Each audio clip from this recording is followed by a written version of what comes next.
Hi, and welcome to Mental Health Matters. I'm your host, Lisa Ann Butcher, and today I have joining with me two special guests.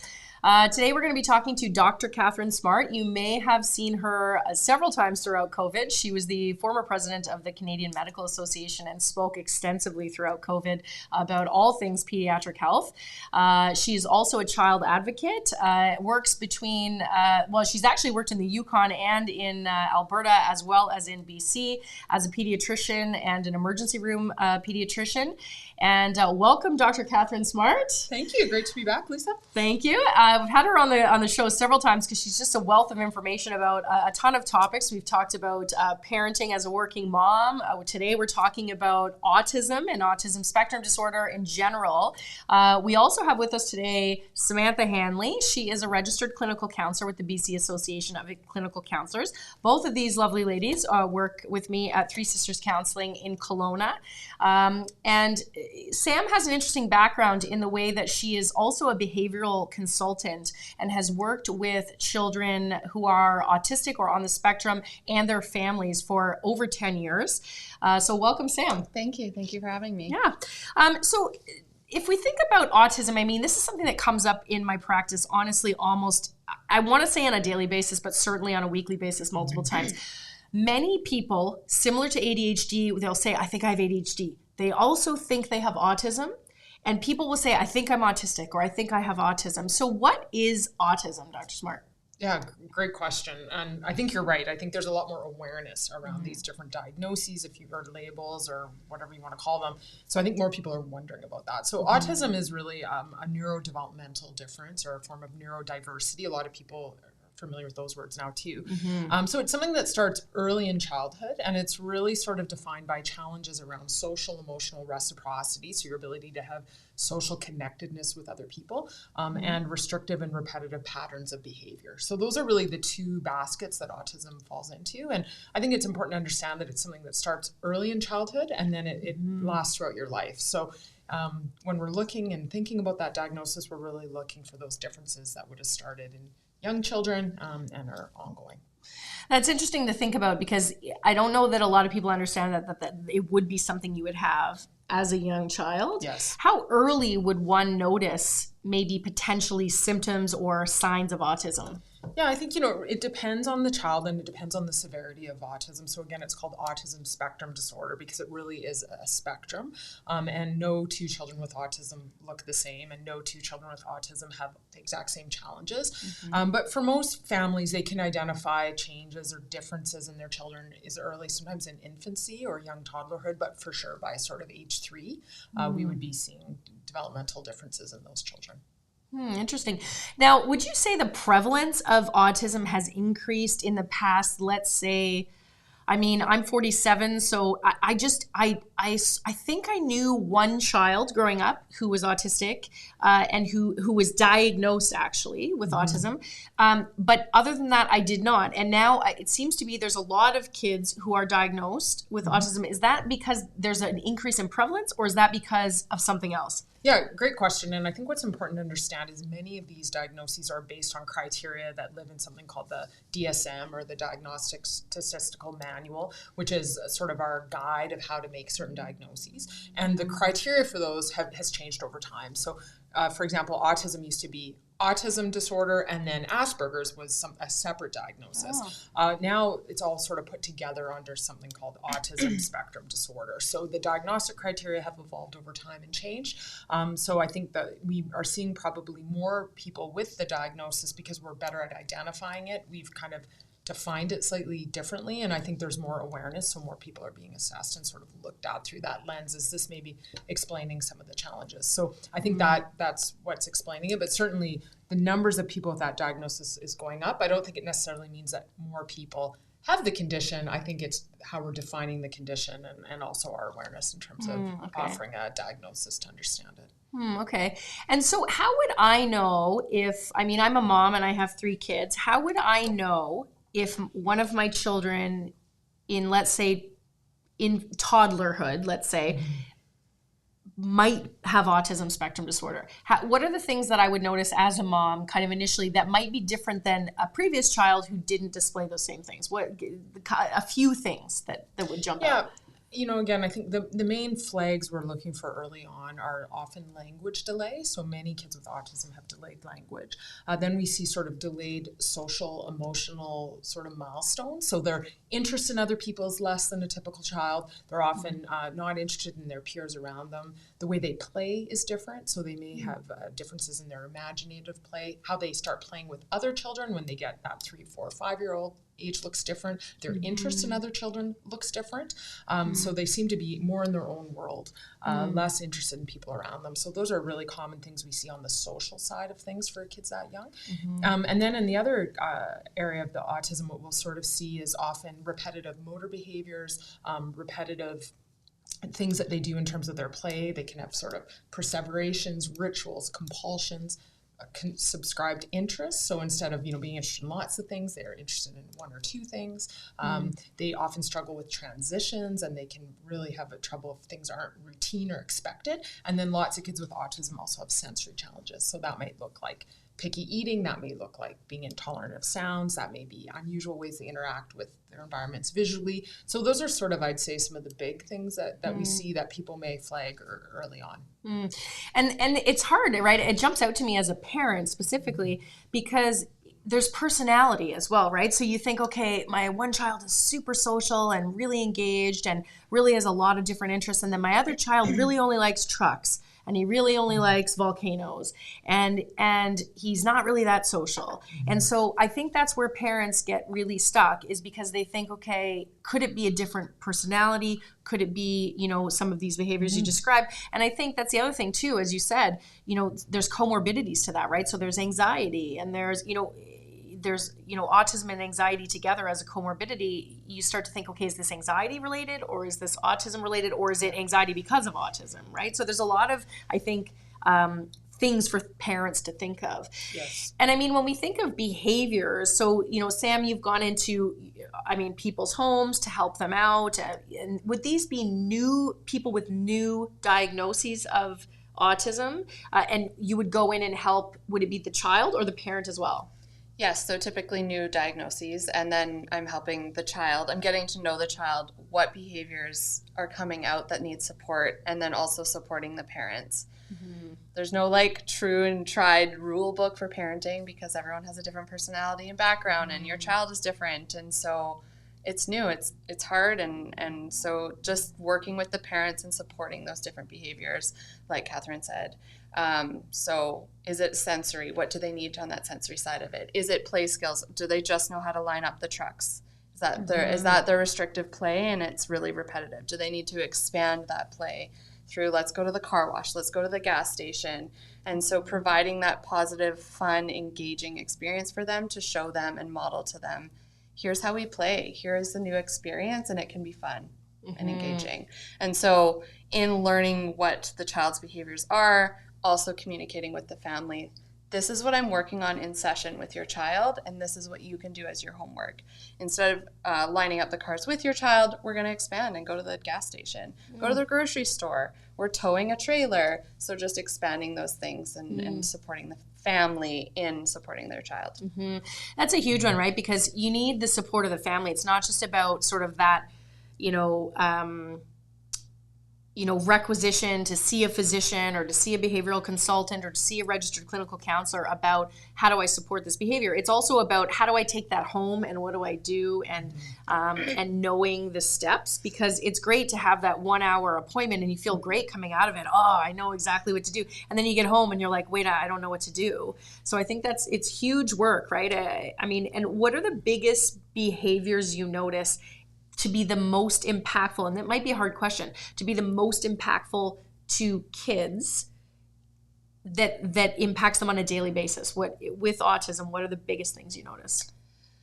Yeah, I think it all falls in the buckets that Catherine mentioned, and transitions is a big one. Communication is a big one. And so I think when kids can't effectively communicate or identify and communicate how they're feeling, then that's when you see a tantrum. That's when you see those bigger behaviors. They can't communicate in the transition that it's hard, or they forgot their teddy in their bedroom, or whatever it is. So it's tricky to clearly say, but there's a lot of different tools that us as adults sometimes forget about, such as like having a calendar. And you know, we don't know what we're doing the next day without our calendar. So providing children with that, this is what your day looks like in a visual and verbal way, so that they can absorb it visually and auditorily. And it's an important point, right? Because I mean, I've said that several times that I'm a mom, but each of my children is very different. And one of them really likes, she does not have autism spectrum disorder, but she really likes to know the plan. She always asks me what the plan is for the next day. And it's really important as parents to parent each child for who they are, not for who you are or for who you want them to be. You know, and I that's a big lesson I think that I've learned as a parent, is it's not about how I think they should be parented. It's about what they need from me as a parent. Yeah. And I parent my 3 children completely differently, actually, because of that. And I think especially when you talk about having a health issue or a psychological issue or neurodivergence or whatever it is, you have to look at what each individual kid needs from you as a parent. And the other interesting part is that speaks to your capabilities as a parent as well, right? Because we're not all capable necessarily or naturally capable of providing what we need to provide potentially. So it's also about a bit of internal searching as to what I'm lacking and what I need to provide, right? Yeah.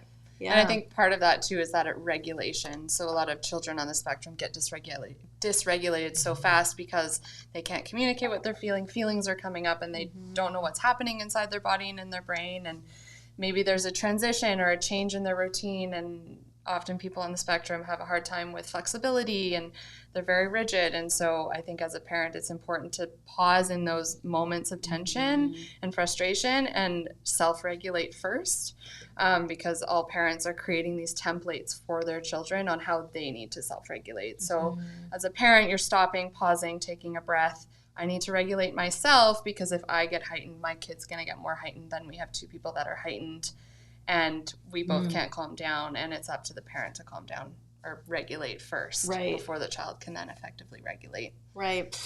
So now what happens if we ignore this? So what happens if, you know, I see my child might be maybe has autism spectrum disorder, and I think, you know what though, it's just who they are. It's just their personality.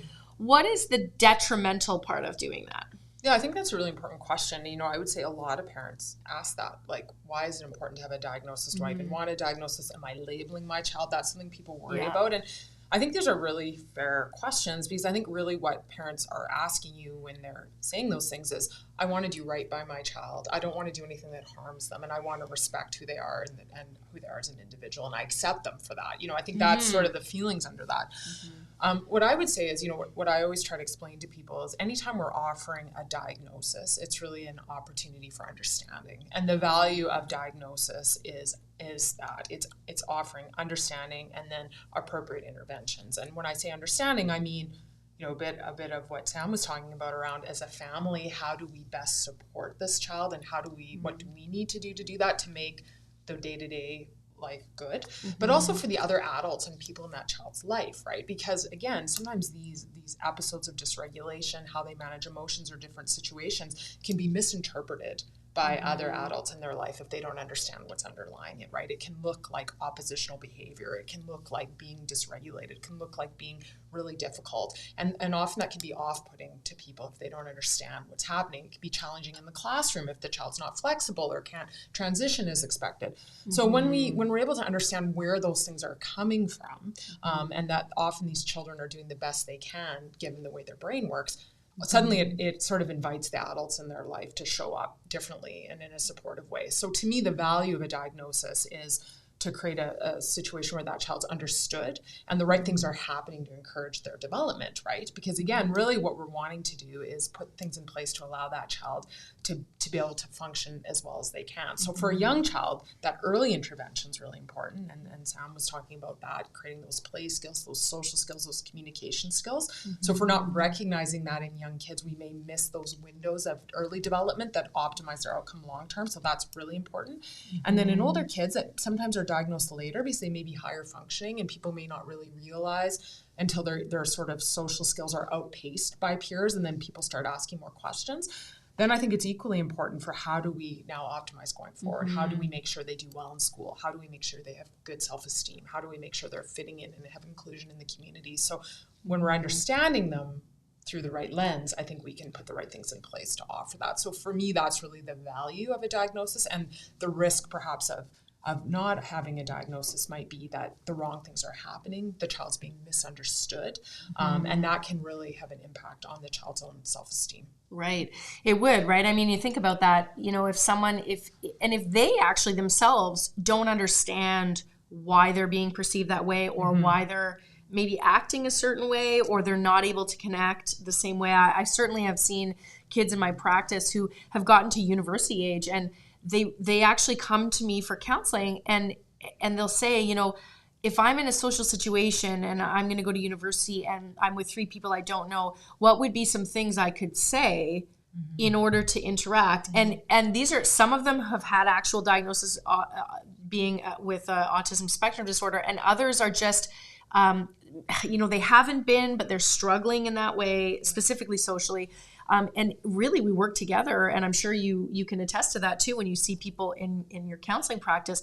It's just sort of giving them lines, you know, like, well, you might say, you know, oh, I really like the way your hair is, or have you been here before, or that kind of thing. And it's really, oh, okay, like, you know, and then they feel a little bit armed, and they don't feel as vulnerable maybe. Sometimes it's just that initiation of how do I start the engagement with a person and get on a topic. And yeah, I agree. And it's sometimes just giving them that verbal sort of connection to people that interestingly, again, as a parent, that might come quite easy to you. Oh, hey, well, just go meet people, you know, like, and that can be quite dismissive, right? Because then the child doesn't feel understood. That's hard, right? Same thing with anxiety. I have to say, I mean, I have 3 kids, and they're all very different, but one of them is more anxious than the other 2. And, you know, for me to just say, oh, well, just who cares? Go up and, you know, just make friends. She would be, you know, well, I can't, you know, I have to really work up to that, right? Whereas my other 2 would not necessarily be that way. So I think it's important to, again, going back to parenting for what they need, right? Yeah, for sure.